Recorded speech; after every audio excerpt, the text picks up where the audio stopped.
Nesta videoaula, iremos falar sobre as teorias da aprendizagem e seus diferentes pensadores e suas teses desenvolvidas. Denominam-se teorias da aprendizagem, em psicologia e em educação, os diversos modelos que visam explicar o processo de aprendizagem pelos indivíduos. Estes modelos contribuem para a compreensão do processo de ensino e aprendizagem referente à criança, ao jovem ou ao adulto, considerando o desenvolvimento, a sua faixa etária e os aspectos psicossociais e cognitivos. Desta maneira, vários pensadores desenvolveram suas teses sobre estas teorias.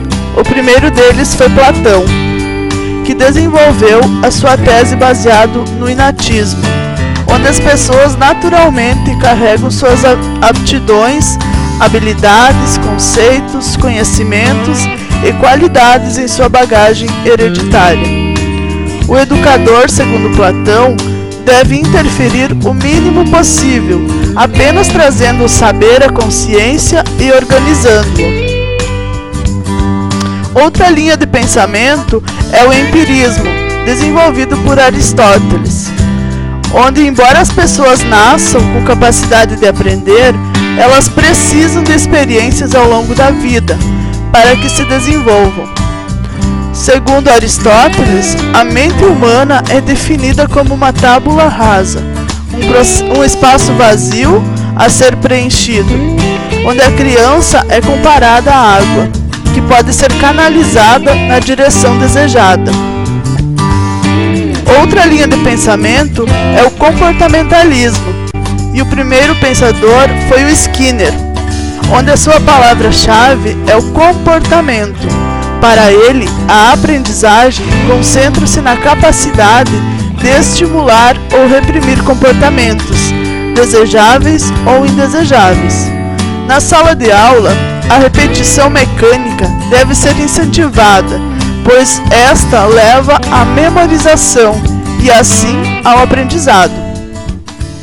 O ensino é obtido quando o que precisa ser ensinado pode ser colocado sob condições de controle e sob comportamentos observáveis. Então, segundo Skinner, os alunos eles recebem passivamente o conhecimento do professor. Em sua visão, conhecida como behaviorismo, os comportamentos são obtidos pelo reforço, o estímulo do comportamento desejado. Ainda segundo Skinner, o papel do professor é criar ou modificar comportamentos, para que o aluno faça aquilo que o professor deseja. Esta teoria é adequada para cursos técnicos, especialistas e treinamentos ou em atividades que visam ensinar conteúdo e tarefas que se apoiam na memorização e fixação dos conhecimentos, ainda hoje muito frequentes na educação. Todo comportamento é fruto de um condicionamento, e assim não existem habilidades inatas nos organismos. Seguindo na linha do comportamentalismo, John Watson enfatiza a importância da influência de fatores externos, ou seja, fatores do ambiente e da experiência do comportamento da criança. O comportamentalismo opõe-se ao inatismo de Platão, pois para Watson não existem aptidões, disposições intelectuais ou temperamentos inatos ou hereditários. Watson atribui-se o papel primordial ao ambiente na formação da personalidade, em contraste com a quase descrença na influência da hereditariedade. Outra linha de pensamento é a cognitivista ou construtivista, desenvolvida por Piaget. Esta teoria do conhecimento, construída por Piaget, ela não tem intenção pedagógica, porém, ofereceu aos educadores importantes princípios para orientar sua prática. Esta teoria estabelece que a capacidade de aprender é desenvolvida e construída nas ações do sujeito, por meio do contato ativo com o conhecimento, que é facilitado pelo professor. Seguindo nessa linha cognitivista, outro pensador foi Vygotsky, que estabeleceu que a aprendizagem necessita de uma mediação, devendo ser o mediador uma pessoa mais experiente, que reconheça os conhecimentos prévios do indivíduo e possa promover a aprendizagem, ampliando o nível conceitual do aprendiz. Este processo ocorre por meio do desenvolvimento da zona proximal.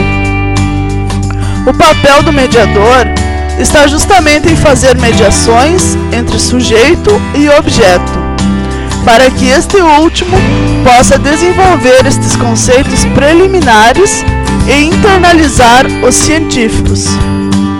Então, a zona de desenvolvimento proximal significa, portanto, um domínio psicológico que se encontra em constante transformação. O que uma criança consegue fazer em determinado momento, com a ajuda de alguém, ela poderá fazer sozinha depois, segundo Vygotsky.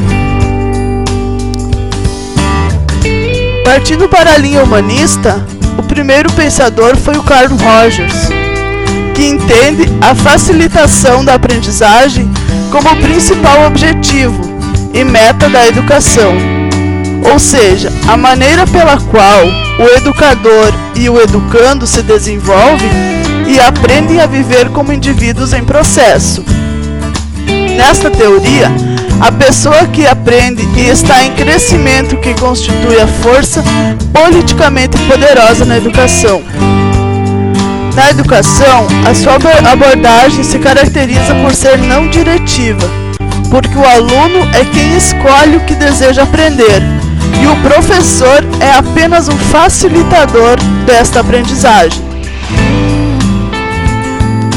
Seguindo na linha humanista, outro pensador foi o Maslow, que acreditava na tendência individual da pessoa para se tornar autorrealizadora, sendo este o nível mais alto da existência humana.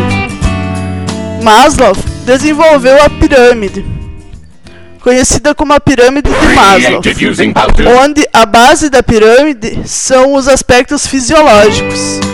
O segundo aspecto é a segurança. O terceiro item é o amor e o relacionamento. O quarto item é a estima, que leva em conta a sua autoestima, sua confiança, a conquista. E no topo dessa pirâmide temos a realização pessoal, onde leva em conta aspectos como a moralidade, a criatividade, espontaneidade, entre outros. Seguindo na linha humanista, temos o pensador Paulo Freire, onde a sua tese estabelece que a relação professor-aluno acontece sempre com diálogo, valorizando o respeito mútuo.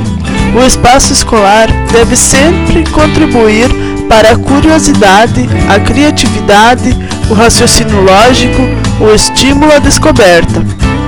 O educando é visto como sujeito do processo de reformulação do conhecimento, ao lado do educador. Ele passa a ser visto como agente e não mais como objeto, isto é, ambos fazem parte do processo ensino-aprendizagem numa concepção progressivista. Finalizamos a nossa abordagem em torno das perspectivas da ensino-aprendizagem, salientando alguns aspectos essenciais da evolução da aprendizagem. A partir do que foi exposto, conclui-se que é muito importante para o processo de ensino-aprendizagem que o professor conheça as teorias da aprendizagem e possa aplicá-las em várias metodologias de ensino, atuando positivamente na construção do conhecimento.